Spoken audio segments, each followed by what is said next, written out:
రోజు టిఫిన్లోకి ఒకటే రకం చట్నీ చేస్తే ఎవరికైనా బోర్ అనిపిస్తుందండి. ఒక్కసారి ఈ రకంగా ట్రై చేయండి. స్పాంజ్ లాంటి దోసల్లోకి ఈ చట్నీ వేసుకు తిన్నారంటే అద్భుతంగా ఉంటుంది. ప్రాసెస్ అంటే చూద్దాం. ముందుగా కడాయిలోకి ఆయిల్ వేసుకుని ఆయిల్ హీట్ అయిన తర్వాత 1 టేబుల్ స్పూన్ కందిపప్పు వేసుకోవాలి.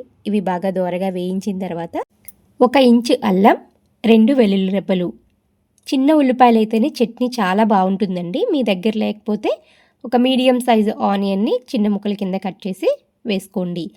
ఎండుమిర్చి వేసుకున్న తర్వాత చింతపండు కూడా తప్పనిసరిగా వేసుకోవాలి.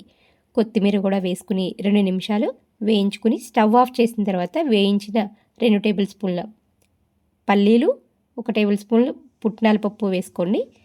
ఎక్కువ వాటర్ పోసి తగినంత ఉప్పేసి మిక్సీ పట్టుకోండి. తాలింపు వేసుకుని వేడివేడి ఇడ్లీ, దోశ అలాగే పొంగల్ దేనికైనా సూపర్గా ఉంటుంది.